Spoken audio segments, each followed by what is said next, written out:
Agora a gente vai falar da otimização da experiência do usuário na web. A gente tem falado muito da otimização da experiência do usuário como um todo, mas agora a gente vai focar na web.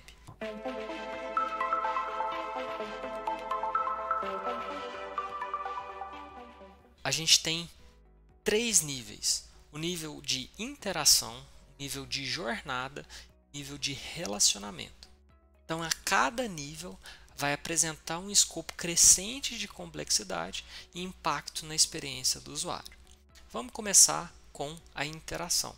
É onde o foco está na interação, né, específica e pontual entre o usuário e o sistema, como preencher um formulário ou clicar em um botão. Essas interações devem ser simples, intuitivas e eficientes. A partir dessas interações, a gente consegue coletar várias informações e entender como que esse usuário de fato interage com a tela, como a gente viu, né, no vídeo passado, interação e melhoria contínua. Então, por exemplo, o usuário vai fazer o cadastro em um site. A gente pode ter um problema que a gente tem um formulário longo, confuso, e pode levar o usuário a abandonar esse processo do cadastro. Então, o que a gente pode fazer para melhorar? Simplificar esse formulário, colocar um auto-preenchimento, então ele já preenche ali para a gente. Trazer um feedback imediato. Então, por exemplo, campos obrigatórios, se eles não forem preenchidos, são mostrados uma mensagem como e-mail inválido e botões visíveis e descritivos. Então, esse auto-preenchimento a gente inclui não só completar os itens, né, para o usuário, mas também, ao invés de deixar uma questão aberta, se você sabe o número de opções, coloca um radio button, coloca um checklist, né, que você pode marcar várias opções, e o radio button que você pode marcar é apenas uma das opções. Isso ajuda bastante o usuário a preencher esse formulário. E aí, boas práticas, né, para aumentar essa interação é garantir tempos de resposta rápido para ações do usuário, usar micro interações para dar feedback visual ou sonoro, como ícones animados de validação ou aquela mensagem que aparece, tornar a interface acessível para todos. Então, vídeos atrás já falamos de acessibilidade, né, incluindo a navegação por teclado e suporte a leitoras de tela. Existe uma pesquisa relacionada ao Pinterest que o simples fato deles melhorarem a performance do site, o tempo de resposta, aumentou muito o tempo de permanência do pessoal no site, foi coisa em torno de 25%. Beleza, vimos a interação, vamos falar agora de uma jornada, né?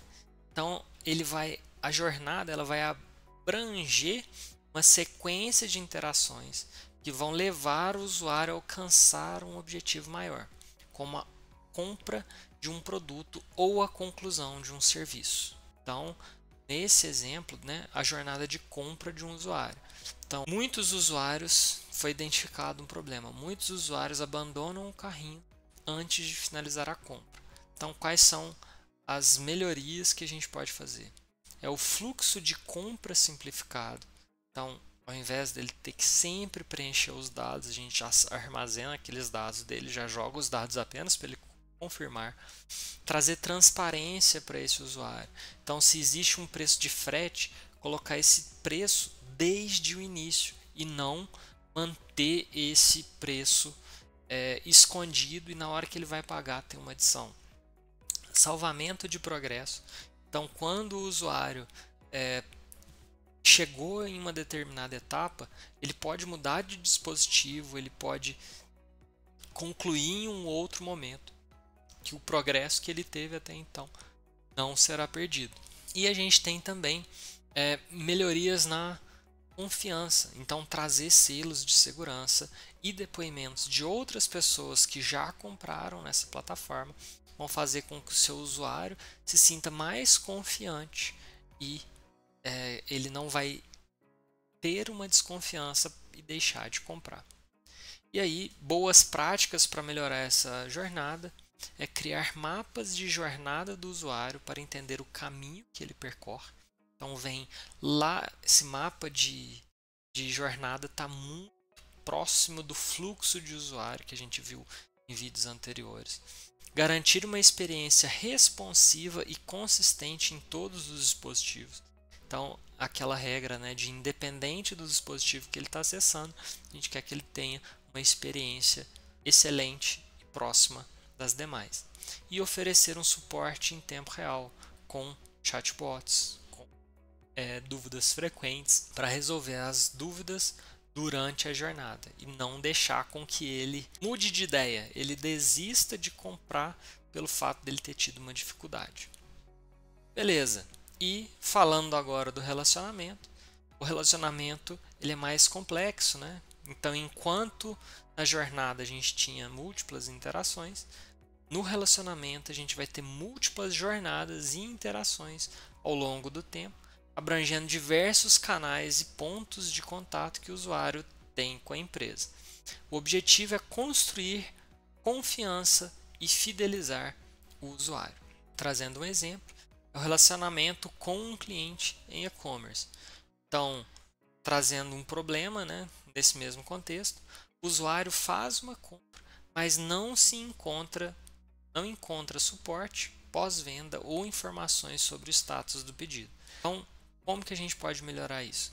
Melhorar a comunicação omnichannel. Né? Então, independente de onde ele está acessando, não só dispositivo, mas lugares, né? Rede social, e-mail, o site da própria empresa, ele consegue ter um feedback para conseguir ver, por exemplo, o status do pedido. A personalização, então fazer algo que de fato seja referente à experiência daquele usuário. Um acompanhamento proativo. Então, por exemplo, o usuário ele estava quase finalizando uma compra. A gente vai lá, a gente já tem o registro dele, a gente aproveita para fazer uma checagem do se ele já concluiu a compra, o que faltou para ele concluir a compra. E o foco na retenção, né? Então a gente entende o que aquele cliente quer e a gente faz sugestões, recomendações para esse cliente. E aí, como boas práticas para melhorar esse relacionamento, trouxe 3 tópicos. Um é coerência de mensagem. Então, garantir que a comunicação ela seja consistente em todos os canais e dispositivos.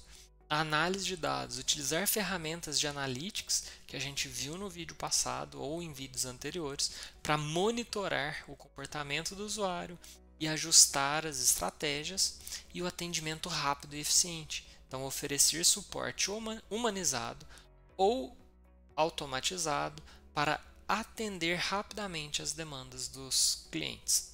Então, esses são os 3 níveis no qual a gente pode melhorar ou otimizar a experiência do usuário, e o nível de relacionamento ele é o mais desejado, mas a gente não consegue chegar no nível de relacionamento se a gente não entendeu cada interação, cada jornada, para a gente poder de fato trazer essa experiência engrandecedora para o usuário. Bom, agradeço você que ficou até aqui, avalie o nosso vídeo, deixe seu comentário, é isso aí, valeu!